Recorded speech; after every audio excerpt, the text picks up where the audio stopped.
The four sages now offer their humility to the personality of Godhead because of their having been haughty in cursing the two other devotees of the Lord, Jaya and Vijaya, the two doorkeepers who checked them from entering the Vaikuntha planet, were certainly offenders, but as Vaishnavas, the four sages should not have cursed them in anger.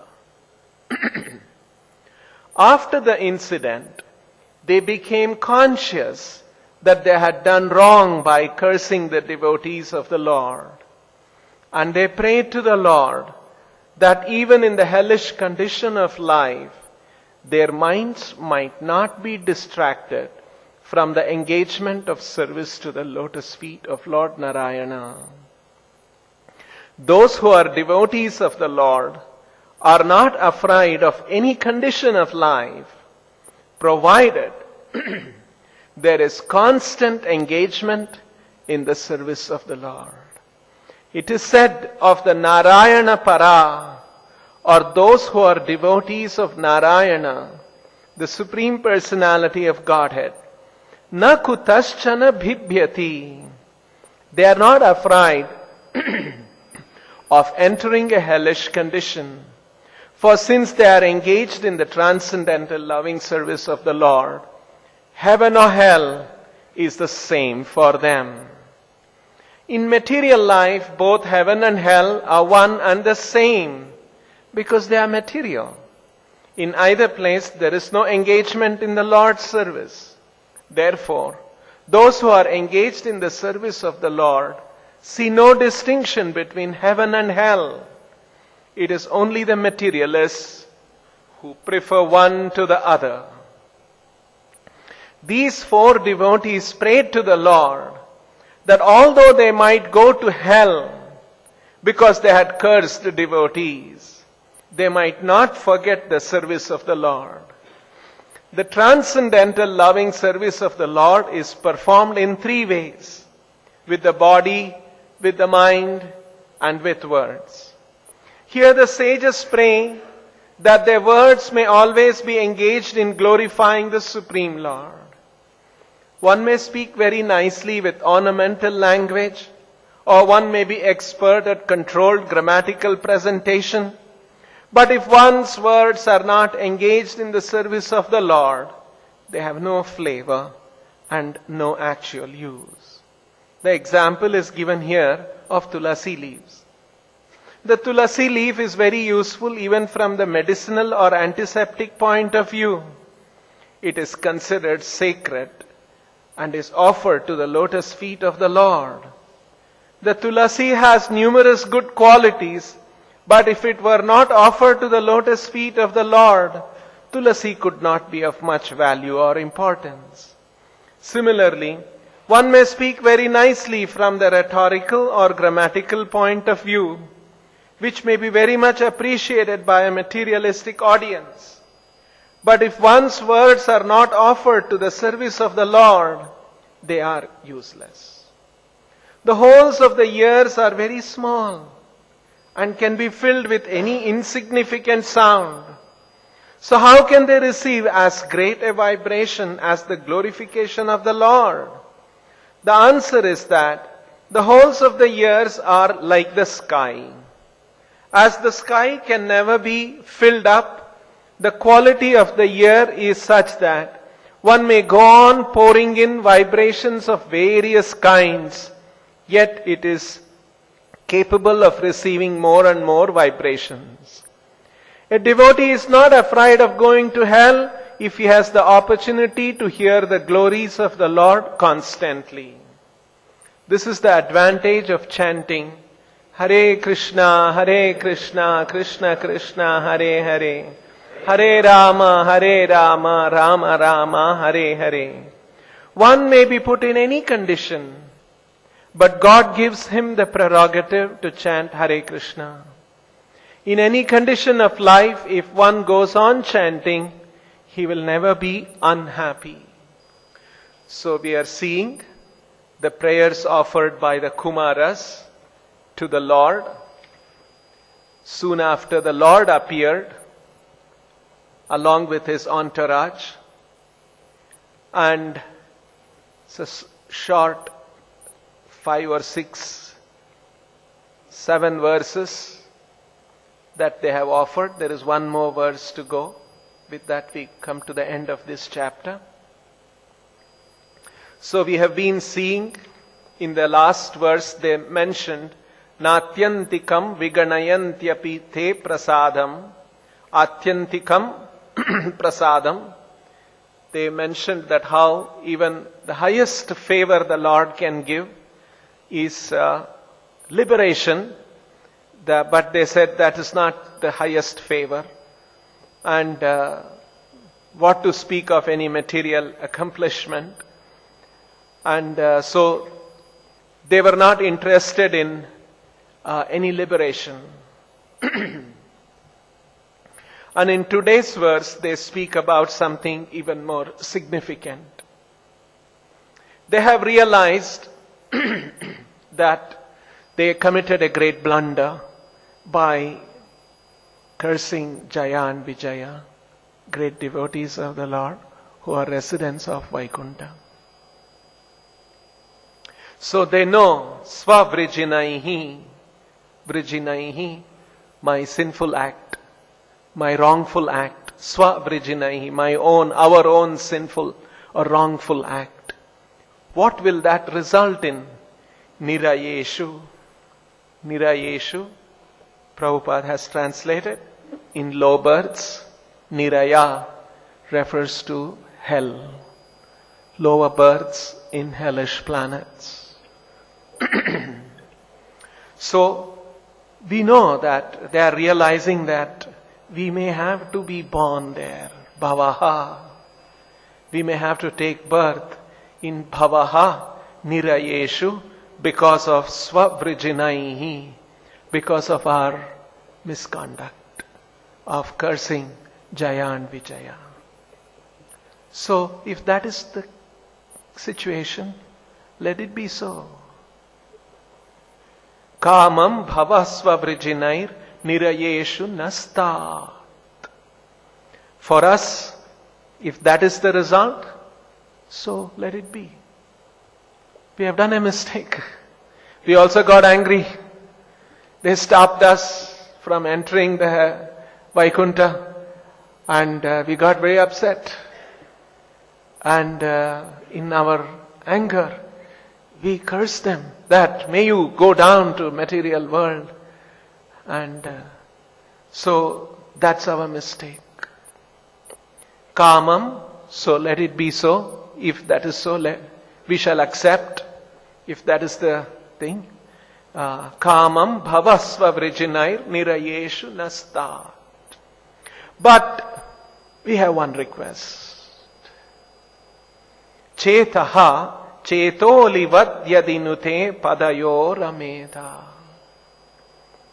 But our desire is, our chetaha, our chitta, our consciousness is always has the opportunity of padayor ameta, of being, of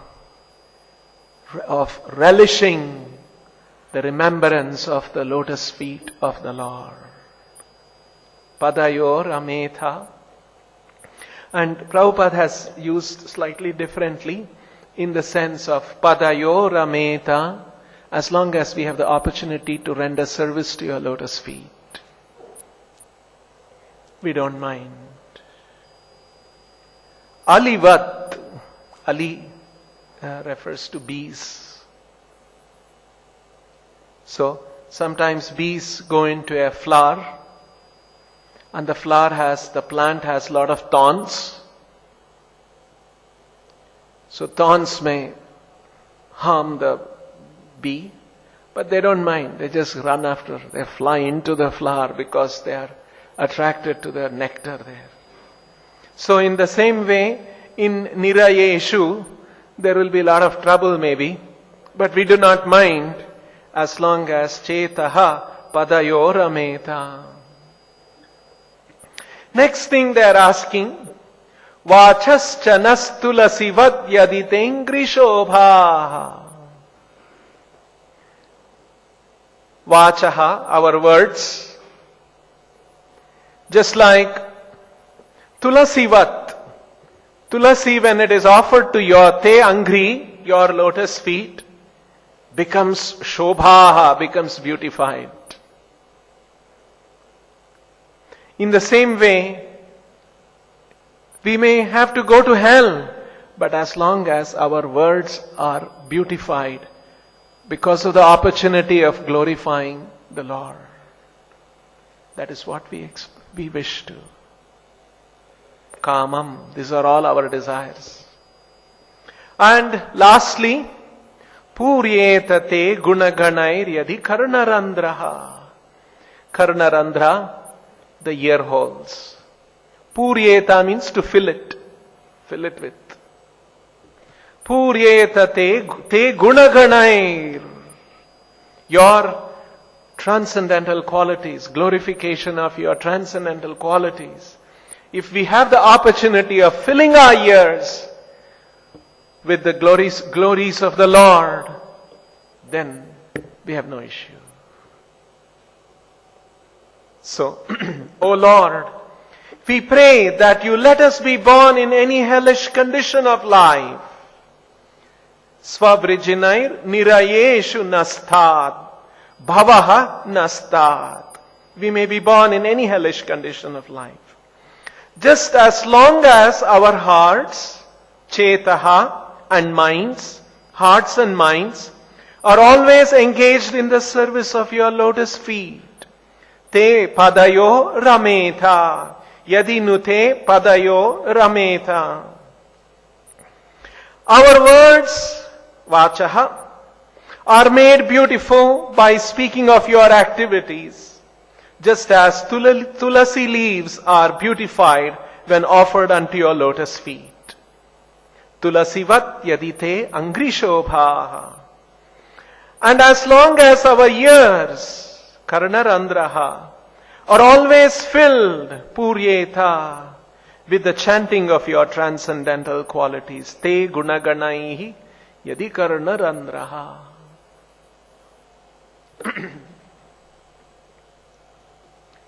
So, this is the position of a devotee.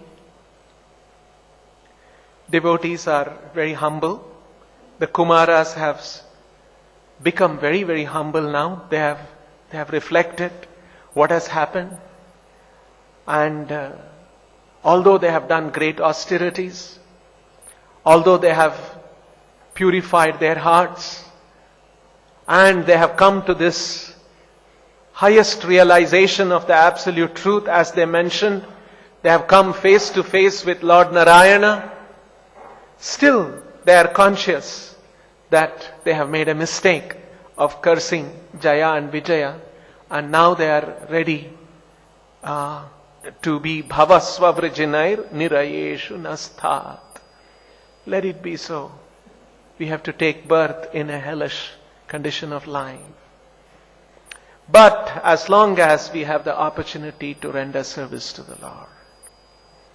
So this is a very important point here. Those who are devotees of the Lord are not afraid of any condition of life, provided there is constant engagement in the service of the Lord. This is something that we must all aspire in our lives.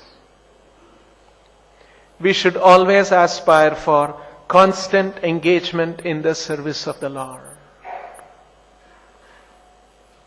Because devotional service, Prabhupada has said, that chanting Hare Krishna mantra is asking the Lord, please engage me in your service. So that should be the constant prayer. I must be engaged in more and more service to the Lord. In the material world, when somebody is given some job, they say, oh my God, I have to do this work. And then they will ask why I am given this work, why someone else is not given the work. Why can't he do? That's the comparison that happens. But in the spiritual consciousness, one is very eager to do more and more service.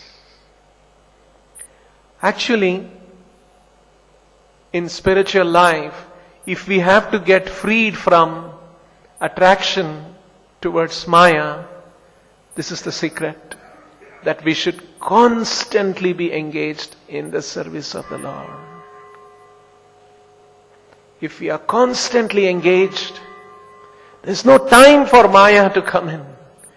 That is how this should be our aspiration, this should be our thinking, this should be our attitude.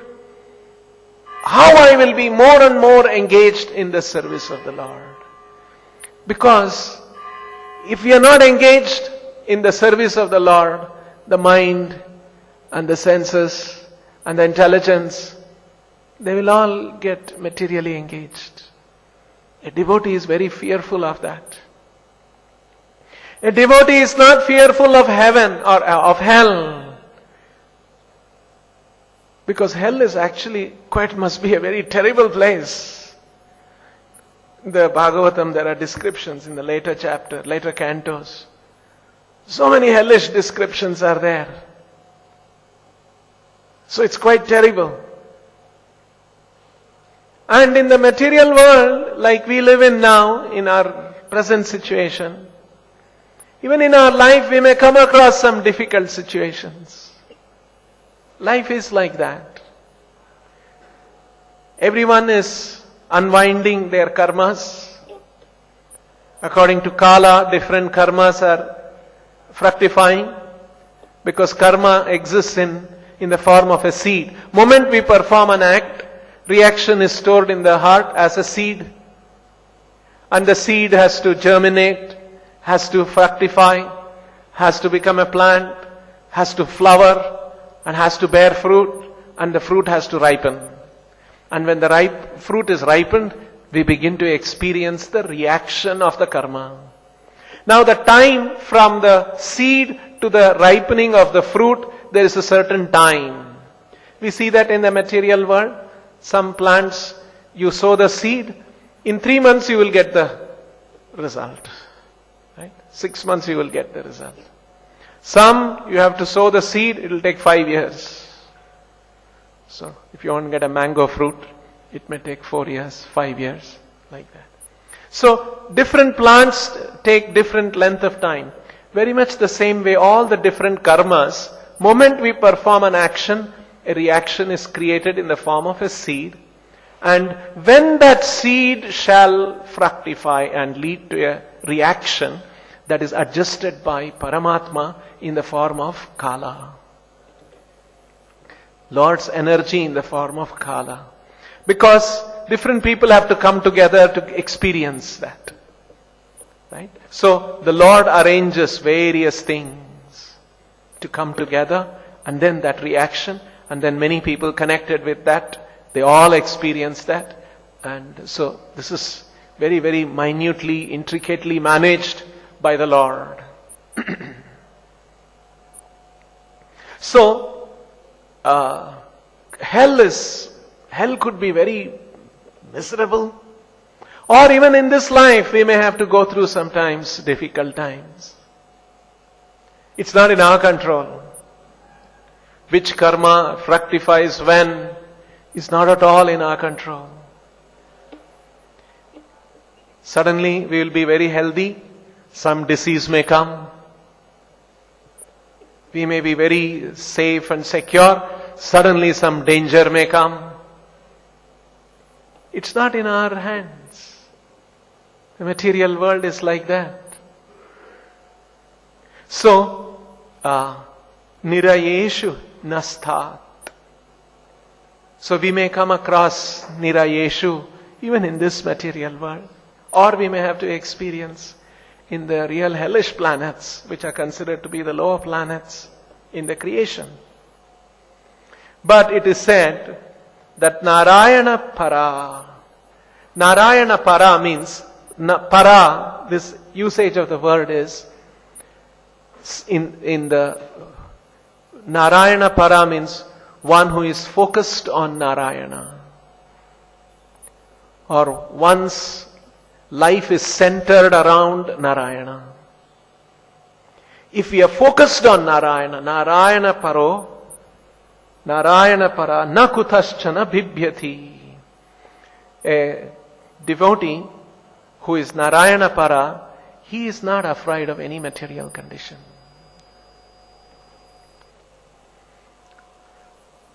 As long as they have described here, the Kumaras have said, their heart should be padayorameta, vachastadangri shobhaha, puryeta karanarandraha gunaganair puryeta. Basically, they are talking about three things: Shravanam, Kirtanam, and Smaranam. Shravanam is hearing. Karanarandraha puryeta. They want their opportunity for Shravanam. And Kirtanam. Vachas tulasivadyadangri shobha. They want their words to be constantly beautified. They don't want to speak some nonsense. And Chetaha padayorameta. And their heart always be remembering the lotus feet of the Lord. If these three things are there, if Shravanam, Kirtanam and Smaranam opportunity is there, we are ready to go to hell. This is what they are saying. Actually, our life, spiritual life will be very secure if we take this attitude. If my Shravanam, Kirtanam and Smaranam opportunity is guarded, I am ready to be put in any condition of life. Honor, dishonor, loss, victory, success, failure, happiness, unhappiness, fame, infamy. Because these are all things of the material world. So, actually it is not a small thing to go through all this in the material world. People become very affected when loss, infamy, or all these things come, or when success comes, they will become so much excited. To remain unaffected by these things. That's why Prabhupada is giving a very nice logic. For a materialist, for him, heaven and hell makes big difference. Because he is focused on not Narayana Para, but his Swapara. My own enjoyment. I am the center. So for him, heaven and hell are different. But for a devotee, heaven and hell are the same as long as he has the opportunity for devotional service. So this is the prayer of a devotee. And here, they have said, Padayorameta. We must be able to relish. See the contrast. In the previous verse they said, we don't want liberation. Here they are saying we are ready to go to hell. See? They did not care for liberation in the previous verse. But here they are saying we are ready to go to hell. Because in liberation, especially the Sayujya liberation, that is generally when that Atyantikam is referred, it is referring to the Sayujya, merging into Brahman. Because in merging in that situation, Shravanam, Kirtanam, Smaranam opportunity is not there. In that feeling of oneness with Brahma Jyoti, I am one with Brahman. That kind of an understanding. So here, there is a very important point that they have to come to a stage when heaven and hell there's no difference. Because materially there will be difference, heaven and hell. Big difference will be there. But a devotee makes no difference. If that has to happen, he has to live on a transcendental plane, and his his happiness is on the transcendental plane. Only then one can come to this state of consciousness. And Krishna explains in the Gita a very important qualification. So nicely Krishna explains what is that state. Yatha dhipo nivathasto nengate sopama smrutha. Yatha dhipo nivathasto. Nivata. Vata means air. Vata, pitta. Talk about that in Ayurveda. Nivatha means there is no wind, there is no breeze. Yatha deepo nivathasto nengate sopama smrutha. Na ingate is not, it does not waver. Right? As a lamp in a windless place does not waver. Yatha deepo nivathasto nengate upama smrutha. Sa upama smrutha is compared to. So Prabhupada explains, it's very important here, nivathasto deepaha. Deepa, lamp. You see, Prabhupada explains that Krishna has compared that, has used the example of deepa upama. Example of a deepa. Because deepa, lamp, is such that even if there is a little breeze, it will start moving, wavering. Isn't it? So our mind is like that.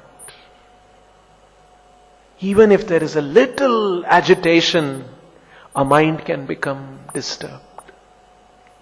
So we have to come to a state, nivathas deepaha, where our mind is not wavering at all. Our consciousness must be, there is no nivatha, there is no influence of any material influence that will waver the consciousness. So, yatha deepo nivatasto nengate sopama smrutha yogino yatachittasya. His chitta, yatachittasya, his chitta is controlled. His mind is controlled. His consciousness is controlled. Yunjato yogamatmanaha. And he has attained the stage of yogam atmanaha. He has come in touch with the transcendence. Yoga means to come in touch, to link up with. Atmanaha here is referring to Paramatma, referring to transcendence. He has come in touch with the transcendence. How did he come in touch with? Yunjato, by practice of the yoga. And how did he do that practice?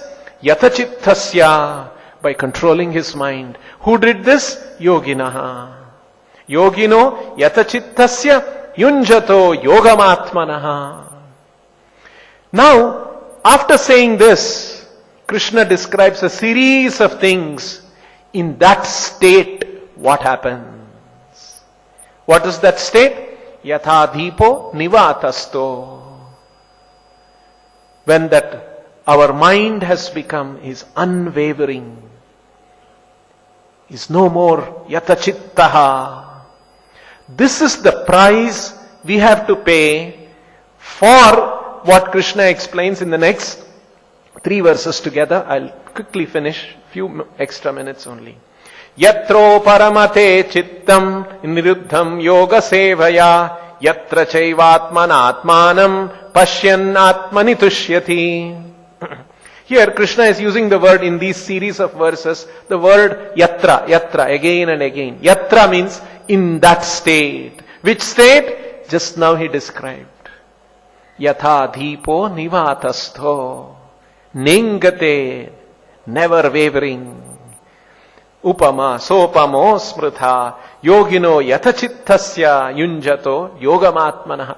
In that state, what will happen? Yatro paramate chittam niruddham yoga sevaya. By yoga sevaya, by practice of yoga, one's mind becomes completely rested.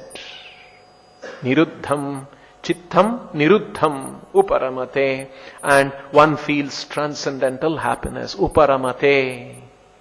He feels a kind of a spiritual happiness, one feels transcendental happiness, uparamate, yatra, in that state. Then, yatra chaivatmanatmanam pashyan, in that state, one will see the Paramatma. Pashyan, he begins to see. Atmani tushyati, and he is very satisfied in himself. Prabhupada explains this. Just that the thought that I am a servant of Krishna,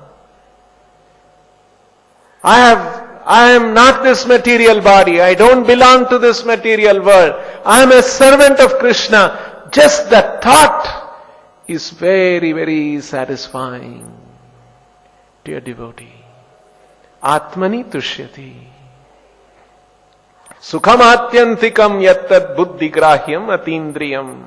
One will experience atyantikam sukham, which is atindriyam, which is not a happiness coming from the senses. It is buddhigrahyam. It is with that understanding, with higher understanding.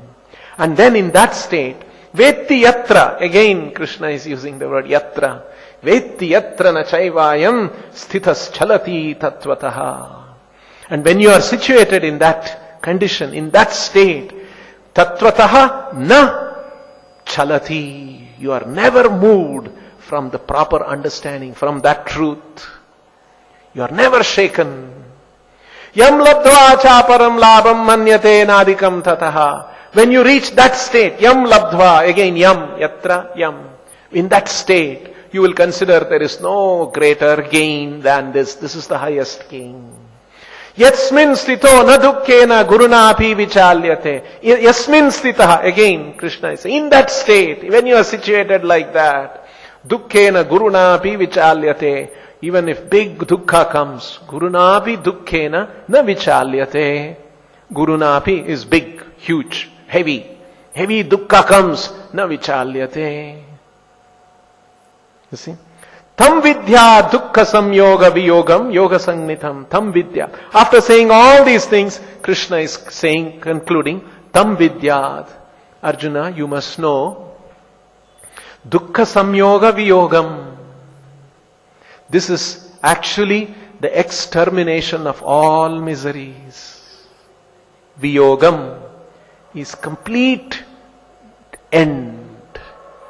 Yoga means to get connected. Viyoga means vigata yoga. You're completely freed from dukkha samyoga. Dukkha samyoga means dukkha coming from connection, from being connected to the material world. This is the analysis. All our miseries are coming because we are in the material world. We are connected in this material existence. If that is viyogam, then dukkha samyoga viyogam, and that is called yoga sannitham. This is called the state of yoga. So unless we come to this stage, we will see difference between heaven and hell. And we can come to that stage, yatha deepo nivatasto, when our yatha chittasya, when our chitta is controlled, just like a lamp is not wavering in a windless place. So in our heart, we have to come to that stage where we are not shaken. Because mind is such that even a little breeze can shake the lamp. So how much careful one has to be in this material world, transacting with this material world. Never become too confident and play with material energy. One has to be very, very cautious. One has to be very, very careful. This is the message of Krishna speaking all these things in the 6th chapter. And we see that the sages have come to that stage and they are saying, we don't care whether we have to go to hell. As long as our cheta is padayorametha, vachas angrishobha, and purye, karnarandraha, gunaganair puryeta. As long as our ears are filled with your transcendental glories. So this is the position of a pure devotee. We'll stop here. Grantharaj Srimad Bhagavatam ki, Srila Prabhupada ki.